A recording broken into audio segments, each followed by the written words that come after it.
नमस्कार, मैं सबा खान। आप देख रहे हैं हेडलाइंस बुंदेलखंड। झांसी के सनराइज होटल में गहोइस में सब महिला सभा द्वारा हरियाली तीज एवं राष्ट्रीय कवि मैथिली शरद गुप्त जी की जयंती पर कार्यक्रम आयोजित किया गया।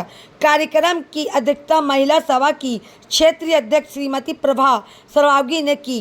कार्यक्रम में महिलाओं ने राष्ट्रीय कवि के राष्ट्रीय निर्माण में योगदान एवं साहित्यिक योगदान पर अपने विचार व्यक्त किए। साथ ही महिलाओं ने हरियाली तीज के अवसर पर सांस्कृतिक कार्यक्रमों का भी आयोजन किया। कार्यक्रम की संयोजिका साधना सांवला, मंजू चौदा, नीलम सरावगी, भारती चौदा, गीता कनकने, मीना घुरा रही। कार्यक्रम में महिला सभा की संरक्षक कुसुम बिस्वारी, अर्चना बरसैया ने दद्दा जी के जीवन पर प्रकाश डाला। कार्यक्रम में सचिव रजनी कनकने, वरिष्ठ उपाध्यक्ष राम श्री वरसैया, कोषाध्यक्ष वंदना सेठ, सरोज ददरिया, संजना महतले, सोनिया डेगरे, गोल्डी सेठ, रुचि मर, कुसुम सेठ, मंजू कंडले, सुनीता कनकने, निधि नगरिया, विनीता नगरिया, सीमा रूसिया, दिव्य नगरिया, रजनी सेठ, सुमन सरावगी, वंदना पहाड़िया, विनीता चौदा, सुरपिल मोदी, रत्ना सजरिया, अनुपम गुप्ता आदि उपस्थित रहे। झांसी से सबा खान दमंग पत्रकार के साथ महेंद्र राज साहू की खास रिपोर्ट। आज हम 139वीं जयंती मना रहे हैं।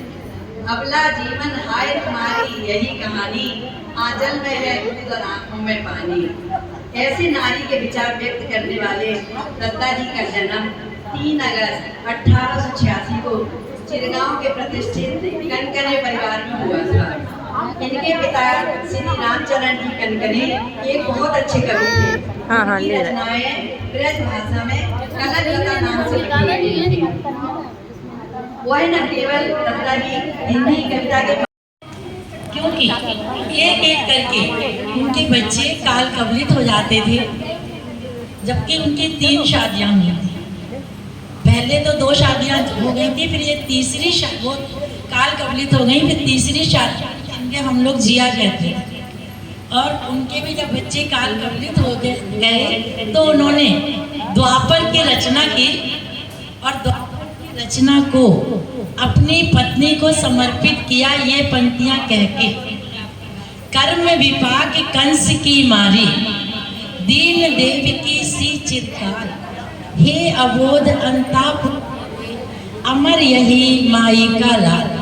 ये तुम्हारे बच्चे नहीं बचते हैं, लेकिन ये द्वापर तुम्हारा ऐसा लाल है, हम तुम्हारी गोदी में रख रहे हैं, ये हमेशा अजर और अमर रहेगा। तो उनका हम ये बता रहे हैं कि परिवार के प्रति कितना प्रेम था। राष्ट्र कवि तो थे, आप सभी जानते हैं। थोड़ा उनका विनोदी स्वभाव भी था। एक बार वो खाना खा रहे थे और जिया पंखा चल रही थी। इतने में एक चिरगांव में मंदिर है जानकी जी का, तो वो पुजारी आए, तो उन्होंने कहा महंत जी आप भी खाना खा लीजिए।